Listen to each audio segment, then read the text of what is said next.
Capítulo 446. Del Risen avanzaba con la sinuosa columna de tropas, conversando de vez en cuando con un oficial de Estado Mayor, cuando de repente oyó el lejano estruendo de los cañones desde delante hacia un lado. Toda la columna del ejército prusiano se detuvo inmediatamente y los soldados estiraron el cuello ansiosamente para mirar a su alrededor. La tez de Del Risen también se ensombreció. Había sido extremadamente cauteloso durante todo el camino y, aunque marchaba por territorio prusiano, había enviado un gran número de caballería para realizar tareas de reconocimiento. Anteriormente, todos los húsares habían informado que no había ninguna anomalía más adelante. Entonces, ¿cuál era el significado de este fuego de cañón? Ordenó apresuradamente a las tropas cerrar filas y formar una línea defensiva. Luego se volvió hacia el oficial de Estado Mayor que estaba a su lado y gritó: León, envía a alguien para averiguar qué está pasando. Sí, general. Antes de que su orden pudiera ser ejecutada, 2 correos llegaron apresuradamente, y tan pronto como lo vieron, informaron rápidamente y con urgencia. General, nuestra vanguardia ha sido atacada, los 2 regimientos del general Blechet han sido dispersados. ¿Cómo es posible? Del Risen frunció el ceño. ¿Quién nos está atacando? Parece ser el pueblo francés. Maldita sea. ¿De dónde salieron? Del Risen estaba desconcertado, pensando que el cañón debía haber sido colocado previamente a lo largo del camino para emboscarlo, pero ¿por qué los húsares no lo habían detectado? Por supuesto, no sabía que se trataba de la artillería montada del cuerpo de guardia, que previamente había estado oculta a 6 kilómetros de distancia y se había acercado rápidamente al descubrir sus tropas, para luego abrir fuego desde el frente y hacia su costado. ¿Cuántas tropas enemigas hay? Aún no estamos seguros, el ataque de artillería fue demasiado repentino. Del Risen, que era un comandante experimentado, se calmó rápidamente y tomó una decisión de inmediato. Si el enemigo tenía artillería, probablemente se trataba de un gran contingente de tropas, por lo que lo primero era retrasar el ataque del enemigo. Inmediatamente ordenó al cuerpo Fein que estableciera una línea defensiva en el lugar para detener el avance del enemigo, mientras las otras unidades se reunían cerca de los bosques al norte. La mayor parte del cuerpo Fein estaba formado por guardias prusianos de élite y sus acciones fueron muy rápidas. En poco más de media hora, habían comenzado a reunirse al sur de la fuerza principal, mientras que la serpenteante columna del ejército prusiano avanzaba lentamente hacia el norte. Sin embargo, el ejército francés que les tendió una emboscada claramente no tenía intención de darles una oportunidad. Poco después, un húsar informó a Del Risen que habían avistado decenas de miles de infanterías francesas que aparecían hacia el suroeste y se dirigían en su dirección. Un sudor frío se apoderó de la frente de Del Risen. Su cuerpo principal estaba desplegado a lo largo de al menos 3 o 4 kilómetros, y tardarían al menos 3 horas en reunirse y formarse. Inmediatamente tomó el mando personal de los 2 regimientos de granaderos que tenía a su lado para reunirse con Fein y construir juntos una línea defensiva temporal. Ordenó a Crocou que liderara los 12 escuadrones de húsares para mantener a raya a los franceses a toda costa y ganar tiempo. En lo alto del terreno junto al río Bover, Joseph observó a través de sus binoculares a casi 2000 soldados de caballería prusianos cargando hacia la línea de infantería del cuerpo de guardia en una gran procesión. Sin embargo, no se sentía nervioso en lo más mínimo. Después de 2 años de estudios militares, pudo ver que la caballería prusiana estaba completamente desprevenida, su formación estaba dispersa y había una disyuntiva entre el frente y la retaguardia, mientras lanzaban apresuradamente su ofensiva. Esto fue esencialmente un suicidio. No creas que, solo porque la caballería está bien equipada, es rápida y tiene una carga fuerte, necesariamente puede aplastar a la infantería. De hecho, la caballería no está diseñada para enfrentamientos frontales en absoluto. Su ventaja radica en usar su movilidad para atacar rápidamente los puntos débiles del enemigo y luego retirarse rápidamente. Pero si se enfrentan cara a cara con la infantería, especialmente si cargan contra líneas de infantería ordenadas, por lo general no ganarán a menos que sus números sean aproximadamente iguales. Efectivamente, cuando la caballería prusiana cargó al azar contra las líneas de infantería del ejército francés, inmediatamente se enfrentó a una ronda de fuego de salva, con más de 20 caballos en el frente chillando al caer, lo que a su vez hizo tropezar a muchos de los de caballería detrás de ellos. Luego, los soldados que habían terminado de disparar clavaron sus bayonetas en diagonal en el suelo y se agacharon. Los soldados de la fila de atrás levantaron sus armas para disparar y luego sostuvieron las pistolas de percutor en posición horizontal, apuntando sus bayonetas hacia adelante. Luego vino la volea de la tercera fila. Cuando la caballería prusiana se acercó, se encontró con 3 densas filas de bayonetas, una por delante y otra por detrás. No tuvieron más remedio que tirar de las riendas para darse la vuelta y dispersarse a ambos lados. La representación en películas y programas de televisión de la caballería cargando sin miedo contra las bayonetas no tiene sentido. Incluso si pudieras derribar a 2 o 3 soldados de infantería, inmediatamente habría otros para llenar los huecos. Tus cadáveres y los de tu caballo se convertirían en obstáculos para tus camaradas que están detrás, lo que ralentizaría la carga de todo el equipo. Y la caballería estacionaria es solo un objetivo para la infantería. La línea de infantería del cuerpo de la guardia era muy larga y, con solo un puñado de húsares prusianos, era completamente imposible flanquearlos y cercarlos. Además, la caballería del cuerpo de la guardia estaba disponible para proporcionar cobertura detrás de la infantería. La caballería prusiana no tuvo más remedio que reagruparse a distancia después de esta carga desordenada, un movimiento que les costó al menos una compañía, más de 150 hombres. Pero las órdenes de Del Risen a Crocou eran contener al ejército francés a toda costa, por lo que no tuvo más remedio que sacar su espada de nuevo, ordenando en voz alta a sus hombres que cargaran contra el cuerpo de guardia. Después de un tercer asalto de este tipo, la caballería prusiana se mostraba extremadamente temerosa de sufrir bajas y vacilante, y ya no estaba ansiosa por avanzar. De hecho, estos soldados de caballería de la nobleza Junker habían actuado de manera admirable. Si se hubieran tratado de tropas con una moral ligeramente más baja, habrían comenzado a desbandarse en la segunda carga. Berthier volvió a sugerir que la caballería del cuerpo de guardia saliera a enfrentar el ataque. Joseph, al ver a través de su catalejo la vacilante caballería prusiana, finalmente asintió con la cabeza. La caballería era el tipo de tropas de las que más carecía el cuerpo de guardia. Solo la caballería recibida inicialmente de la Guardia de París tenía mayores capacidades de combate. La mayoría de los que se entrenaron más tarde apenas podían servir como exploradores de caballería. Por eso, Joseph era muy cauteloso al desplegarlos, y hasta una pequeña baja le causaba mucha angustia. Sin embargo, después de varias rondas de agotamiento, incluso reagruparse era una tarea difícil para la caballería prusiana en este punto. Cuando 700 húsares del cuerpo de guardia aparecieron de repente en su flanco izquierdo, Crocou dirigió personalmente a sus asistentes a su encuentro, pero casi nadie lo siguió.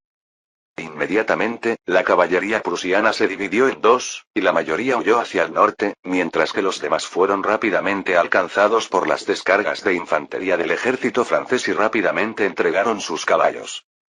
Las líneas de infantería de Del Risen todavía estaban desordenadas cuando vio que algunos húsares huían.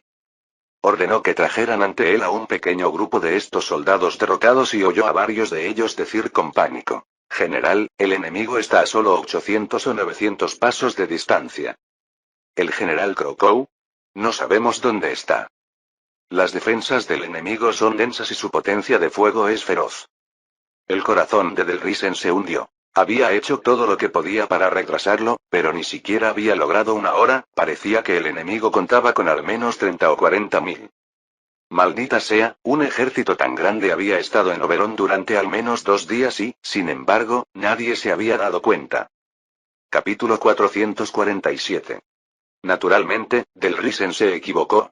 El cuerpo de guardias enviado para interceptarlos solo estaba formado por 14.000 hombres y habían estado evitando las aldeas todo el tiempo, por lo que nadie los notó.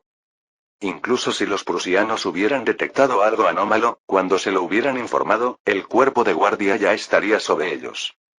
Cuando Joseph se enteró de que se estaba produciendo un movimiento a gran escala en el ejército prusiano, supo que se dirigían con toda seguridad hacia Ratibor. Se podía decir que, con la rápida marcha del cuerpo de guardia, la emboscada estaba casi garantizada. Esta es la ventaja de las tácticas de cerco. Sabes que los refuerzos del enemigo deben tomar un camino determinado, por lo que puedes lanzar ataques dirigidos contra las tropas de refuerzo. Pronto, una línea recta blanca de infantería apareció en el campo de visión de los soldados prusianos y, acompañada por el sonido ordenado de los tambores militares, avanzó lentamente hacia ellos. Al ver que solo alrededor del 70% de sus propios soldados estaban formados, Del Riesen no tuvo más remedio que ordenarles que atacaran al enemigo inmediatamente. Afortunadamente, los húsares que se habían encargado de la exploración informaron de que el ejército francés probablemente contaba con solo 10.000 hombres. Su propio cuerpo de Fein, junto con 2 batallones de granaderos, contaba con una fuerza cercana a los 9.000 hombres. Aunque su formación no estaba completa, un retraso de 2 horas todavía debería ser factible. Una vez que su fuerza principal terminara de formarse, podrían contraatacar a los franceses con superioridad numérica. Después de todo, había más de 17.000 soldados a sus espaldas. El redoble del ejército francés se escuchaba cada vez más cerca. Delante de la línea defensiva prusiana, el teniente Olive, del batallón de cazadores reales de Prusia, estaba agazapado detrás de un manojo de hierba seca, con la mirada fija en una bandera que se veía a lo lejos y que tenía el emblema de un delfín con espada. Si recordaba bien, parecía ser del segundo cuerpo de la Guardia Real francesa. Calculó la distancia entre los dos lados y ordenó a los soldados que lo rodeaban que se mantuvieran firmes, luego levantó lentamente el cañón Jaeger modelo Potsdam M1741 en sus manos. Esta pistola fue una mejora respecto a la pistola de chispa M1741, siendo su característica más notable el estriado dentro del cañón, que permitía que la bala girara, dando como resultado una trayectoria recta. En una época en la que dar en el blanco a 30 metros de distancia con un cañón de ánima lisa dependía exclusivamente de la fe, esta era un arma extremadamente avanzada. Sin embargo, debido a su elevado coste y al laborioso proceso de recarga, solo se entregaba a un pequeño número de fusileros de élite. Y Olive era uno de ellos. Rápidamente eligió su objetivo. Un baterista que parecía ser el más cercano, de unos 18 o 19 años y bastante alto. Matar a este tipo definitivamente dañaría severamente la moral de los franceses que lo respaldan. Se lamió los labios y entrecerró los ojos mientras apuntaba al joven baterista. A una distancia de unos 80 pasos, Olive sintió la brisa lateral y determinó que no afectaría mucho la trayectoria de la bala, luego apretó el gatillo con decisión. Aunque esa distancia era algo grande, tenía absoluta confianza en su puntería. Con un fuerte bang, la correa que colgaba del tambor alrededor del pecho del baterista se rompió, y el baterista, como si hubiera recibido un martillo en la cara, cayó hacia atrás. El teniente Olive silbó orgulloso, se levantó y sacó la baqueta para remover las cenizas del cañón del arma. Luego vertió un poco de pólvora en la recámara, cerró la tapa, puso el arma en posición vertical, vertió más pólvora, la apisonó y luego metió la bala. Después sacó un mazo de detrás de sí y empezó a golpear la baqueta con fuerza. Este era un problema persistente con las armas estriadas. Como la bala era ligeramente más grande que la boca del cañón, tenía que golpearla hacia abajo. Sin embargo, después de un par de golpes, vio con el rabillo del ojo al baterista al que acababa de golpear luchando por ponerse de pie. ¡Oh, Dios! Olive abrió mucho los ojos con incredulidad. ¿Qué pasó? Estaba seguro de que había dado en el pecho del hombre. La correa del tambor rota era prueba de ello. Sin embargo, en ese momento no había ni una sola gota de sangre en el pecho del tamborilero, la sangre habría sido muy visible en el uniforme blanco del francés. El tamborilero incluso se había agachado para arreglar la correa, sacó una baqueta de repuesto y se apresuró a alcanzar a la línea de infantería, reanudando su tamborilero. Olive miró el arma confundido, se mordió los dientes y golpeó la bala hasta el fondo, y luego levantó el arma para apuntar una vez más. Esta vez, el baterista fue bloqueado por un oficial que estaba a su lado, por lo que simplemente apuntó a ese teniente francés. La boca del M1741 arrojó llamas y el oficial también se tambaleó y cayó de lado, pero ni siquiera 3 segundos después, se levantó de nuevo con la ayuda de varios soldados. Esto es imposible. El teniente Olive retrocedió unos pasos aturdido, renunciando a la oportunidad que aún tenía de disparar y se dio la vuelta para huir. Los cazadores prusianos que lo rodeaban comenzaron a disparar uno tras otro, pero a excepción de uno que accidentalmente disparó a un soldado enemigo en el cuello, todos los demás se levantaron después de ser alcanzados. La norma en ese momento para los fusileros era apuntar al torso del enemigo, ya que era un objetivo más grande. La infantería prusiana observó con asombro cómo los cazadores se retiraban en pánico hacia su retaguardia, como si hubieran visto fantasmas. Sin embargo, pronto se dieron cuenta del motivo, ya que ellos también se encontraron en la misma situación. Cuando la línea de infantería francesa avanzó hasta situarse a 50 pasos de ellos, los oficiales ordenaron una descarga. Con un estallido crepitante, el humo negro de la pólvora oscureció el campo de batalla y casi un centenar de soldados franceses cayeron al suelo. Pero pronto, a través del humo, los soldados prusianos pudieron ver vagamente que la mayoría de los franceses que habían recibido disparos se estaban incorporando con sus armas y poniéndose de pie nuevamente. Los prusianos se miraron unos a otros con incredulidad. El enemigo claramente no llevaba corazas ni nada por el estilo, pero las balas simplemente no podían matarlos.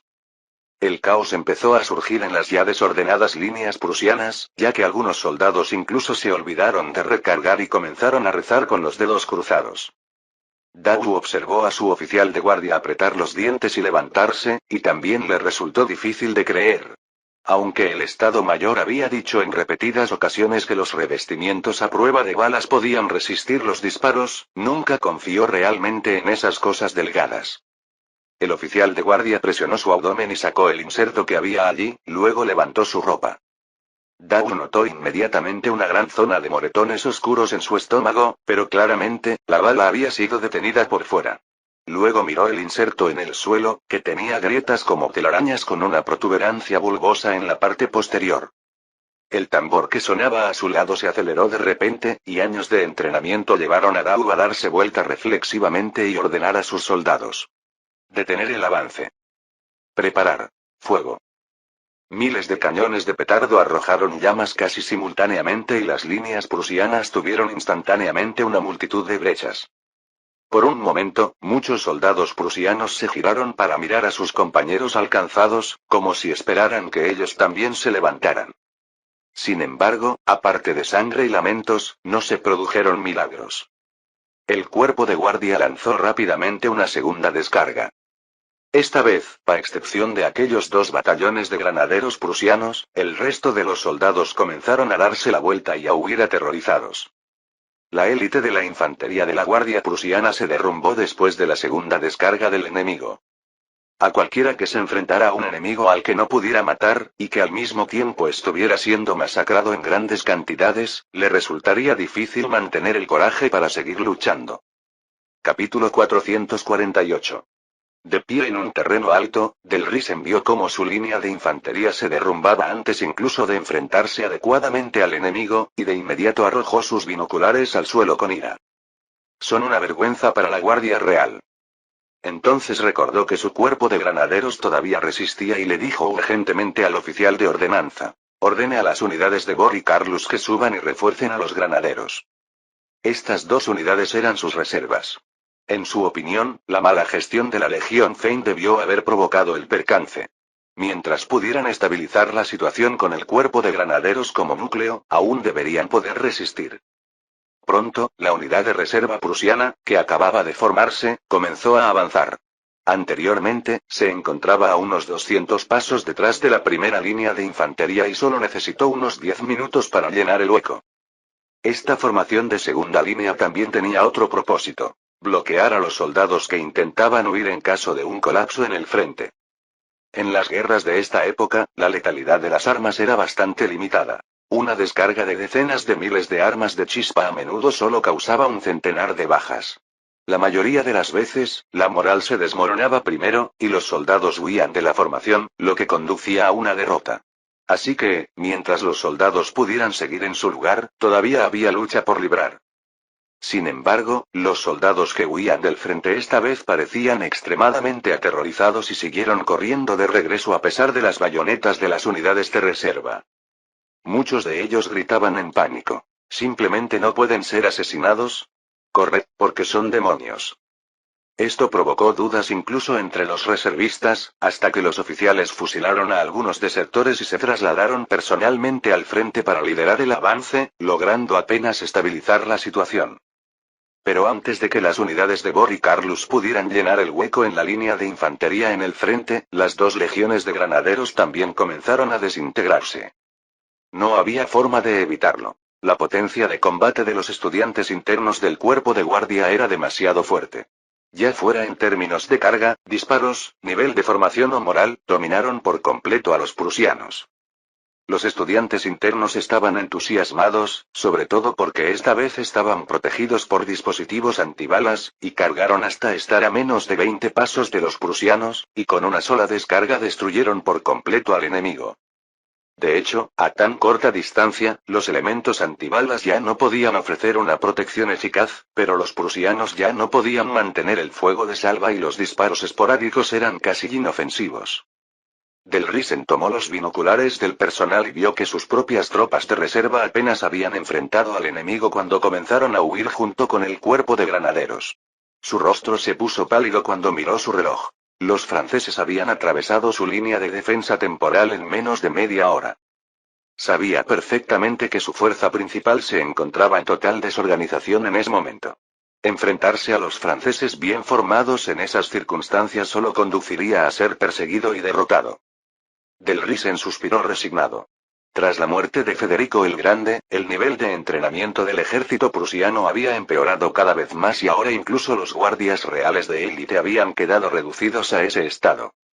Al oír que los disparos franceses se acercaban, rápidamente giró su caballo para retirarse, luego miró al oficial de guardia y dijo: «Ordene a la Legión Augusta que regrese inmediatamente a Legnica. Las otras legiones deben retirarse ordenadamente hacia el norte y defenderse en escalón». La Legión Augusta, que originalmente era responsable de la retaguardia, era la que se encontraba más alejada de los franceses en ese momento y podría tener una oportunidad de escapar. Las otras unidades solo podían ganar tiempo mientras se retiraban. Tal vez, con un poco de suerte, algunas incluso podrían regresar. Sí, Del Riesen había decidido renunciar a la resistencia. De repente recordó que hacía 2 meses, él y Crocou estaban hablando de cómo Charles II fue fácilmente derrotado por el pueblo francés en Luxemburgo. En ese momento, todos se burlaban de los hanoverianos como inútiles. Ahora parece que tal vez el ejército hanoveriano no era tan malo, pero el pueblo francés era demasiado fuerte.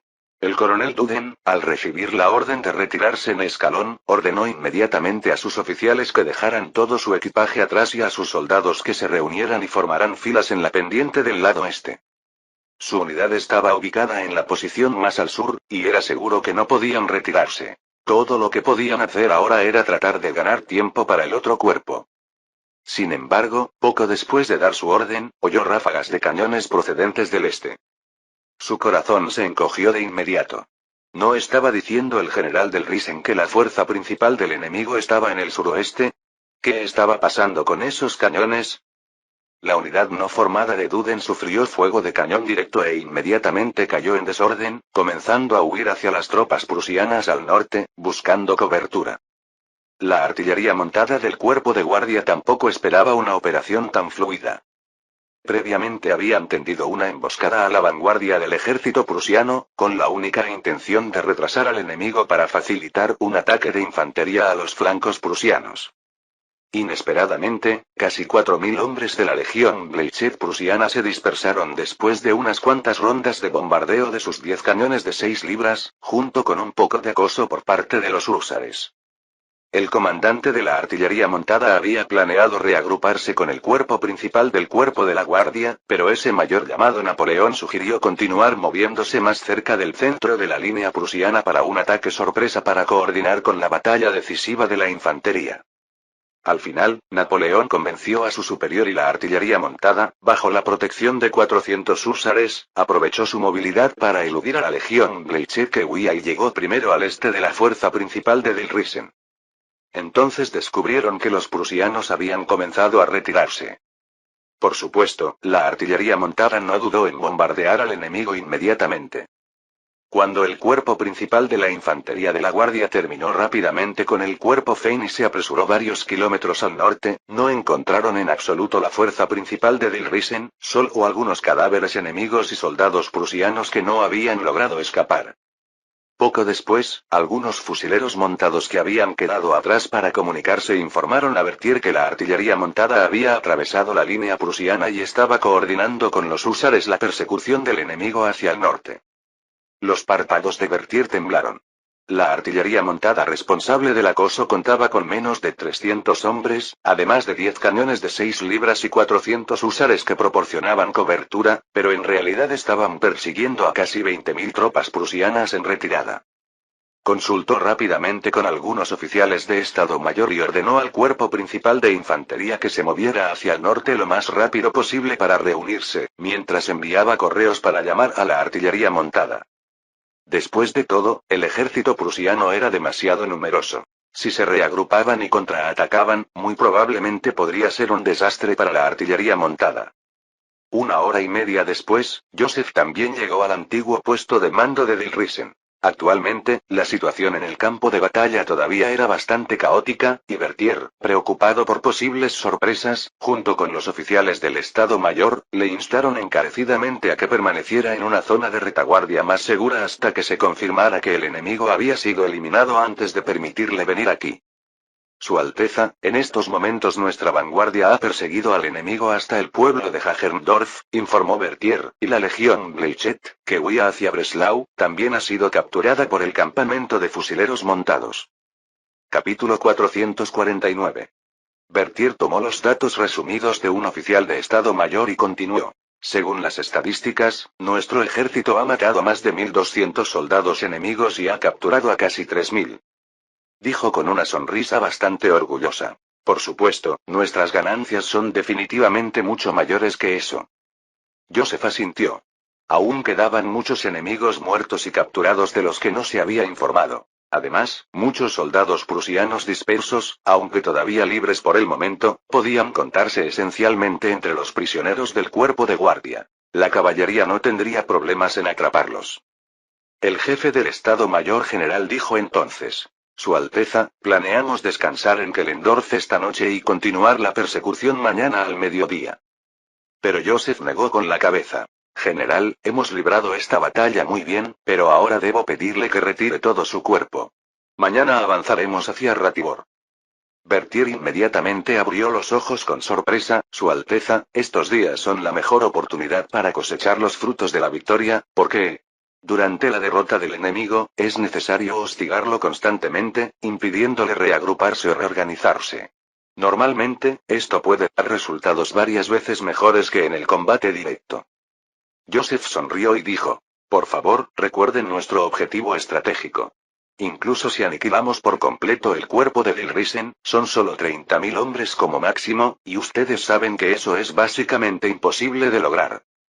En tales circunstancias de derrota en su propio territorio, las tropas en retirada podían reabastecerse en cualquier momento y en cualquier lugar y podían escapar en todas direcciones.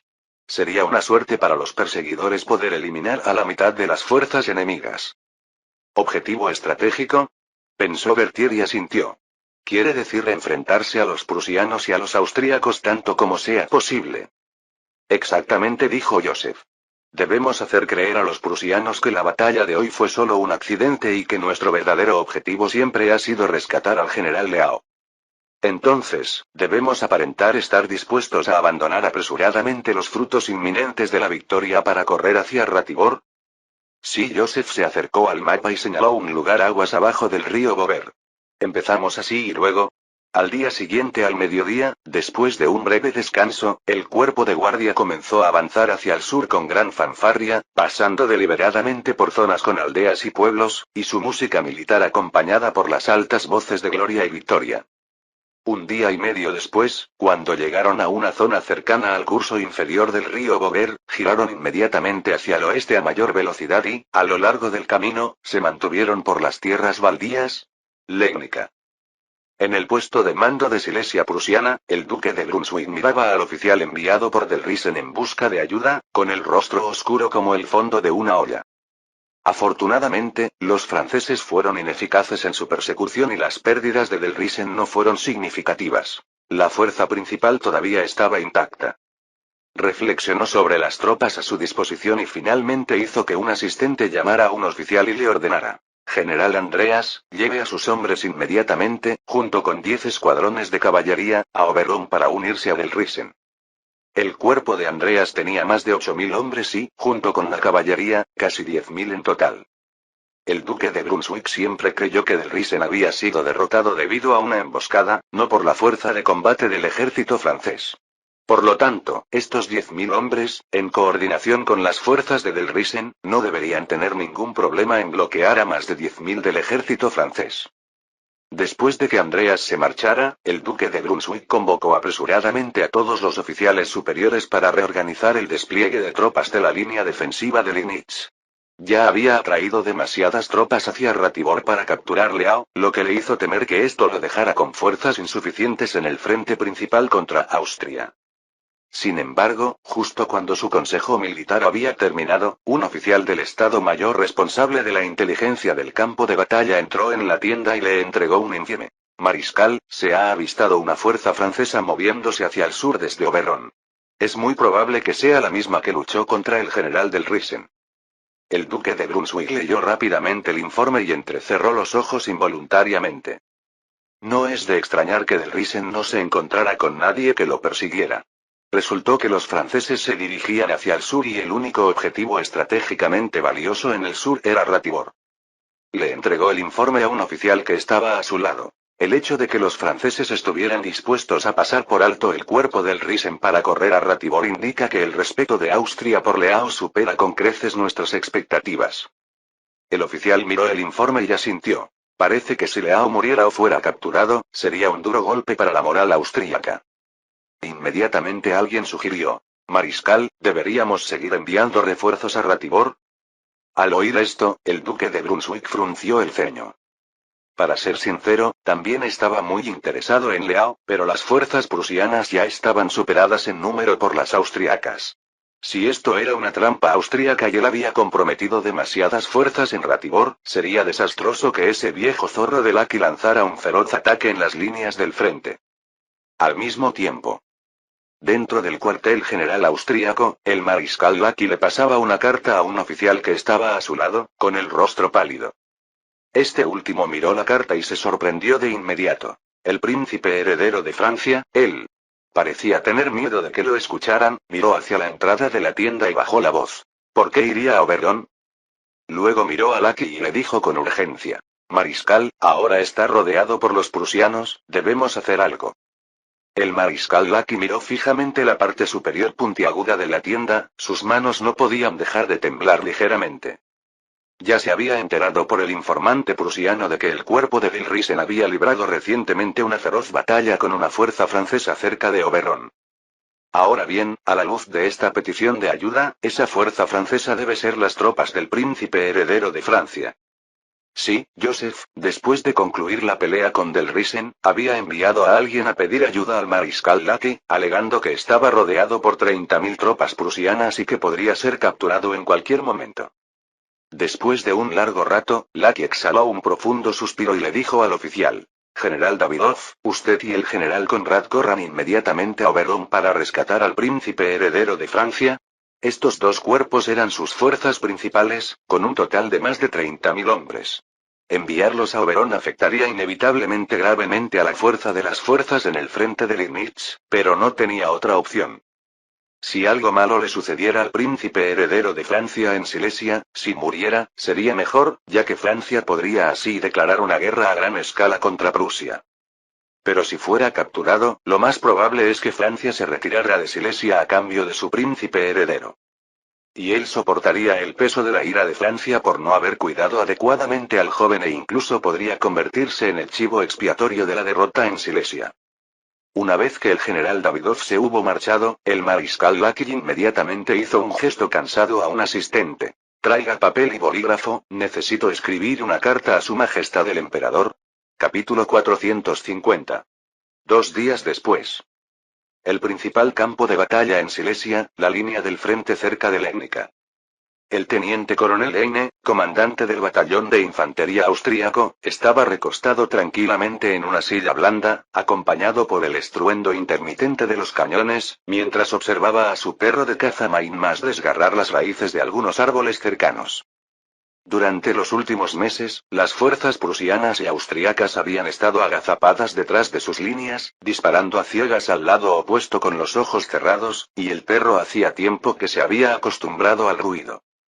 De repente, el lado noroeste quedó en silencio y pronto los cañones del lado del teniente coronel Heine también dejaron de disparar. Heine inmediatamente frunció el ceño y se levantó, mientras su perro de caza también comenzó a ladrar incesantemente hacia la posición de artillería.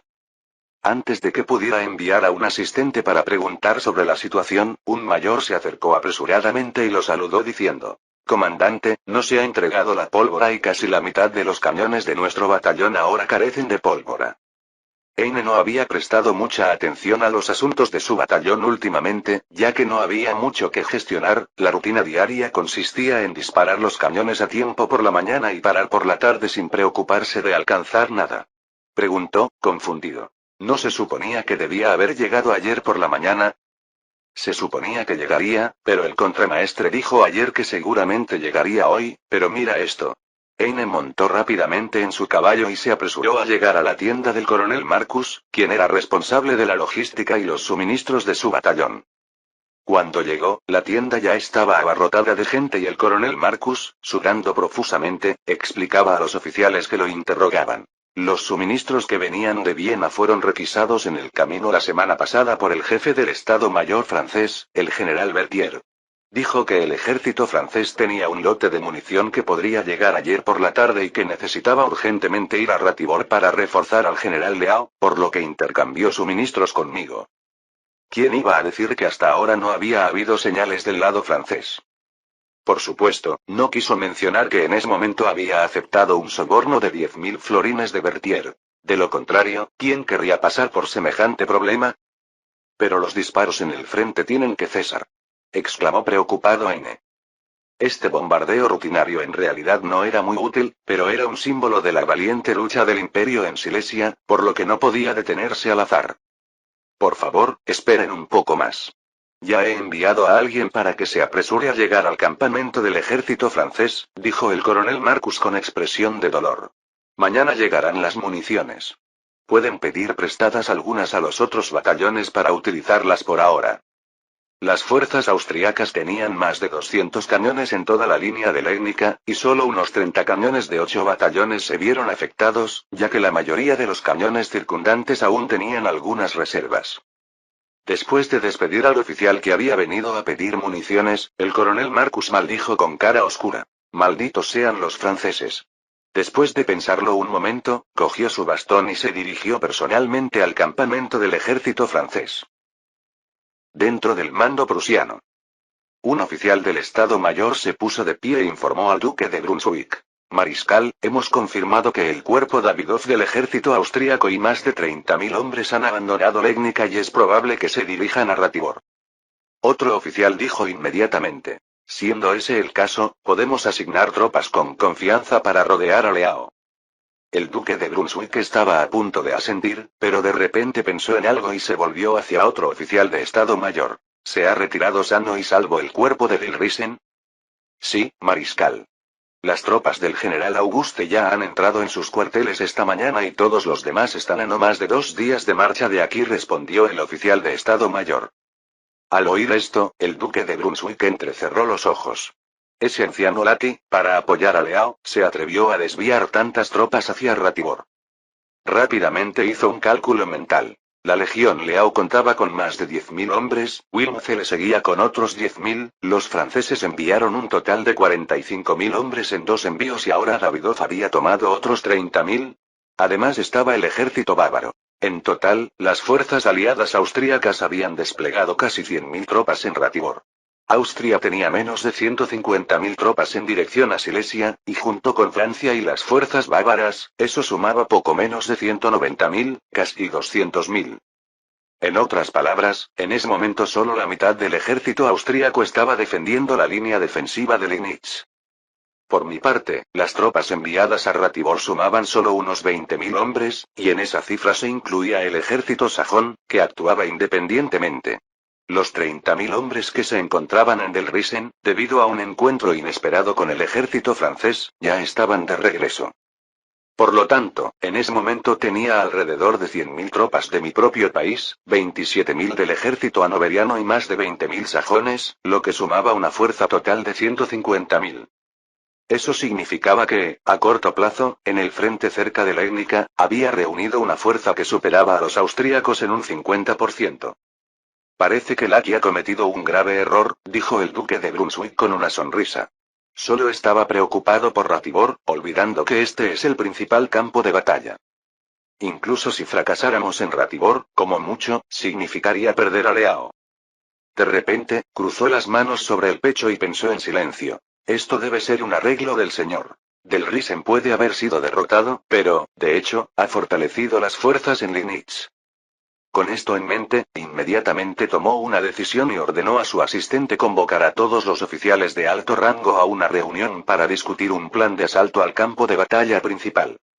Esa tarde, mientras el duque de Brunswick organizaba con seguridad las tareas de combate para cada cuerpo, de repente notó algo inusual en los alrededores. Escuchó atentamente y luego, con una mirada perpleja, se volvió hacia su oficial de Estado Mayor. Parece que el fuego de cañón del enemigo ha disminuido bastante. Poco después, un oficial se acercó apresuradamente con el informe de que, en el lado occidental de la línea de defensa austríaca, un largo tramo de cañones había dejado de disparar. El duque de Brunswick echó un vistazo rápido al mapa. Parecía ser el área que el cuerpo Davidov tenía la responsabilidad de defender. Y sus tropas habían sido redirigidas por Lakia Ratibor unos días antes. Debe ser que su sector defensivo estaba experimentando problemas debido a la ausencia de su comandante. El duque de Brunswick se llenó de alegría al instante, cruzó las manos de nuevo y, alzando la vista, exclamó en voz alta: «Gracias a Dios por sus bendiciones. Esos malditos austríacos saldrán ahora de Silesia».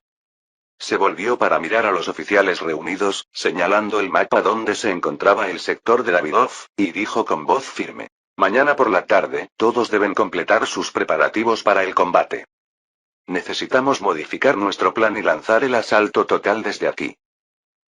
Al día siguiente, el coronel Eine jugaba tranquilamente con su perro, bostezaba tranquilamente y pensaba que ya casi era la hora del almuerzo. La munición aún no había llegado y, justo el día anterior, había pedido prestada una pequeña cantidad a una unidad cercana, por lo que los cañones apenas podían resistir 1 o 2 días más. Aunque el sonido de la artillería desde su posición era mucho más escaso de lo habitual, no le prestó mucha atención. Después de haber vivido días tan monótonos durante tanto tiempo, su vigilancia y su sentido de responsabilidad se habían debilitado considerablemente.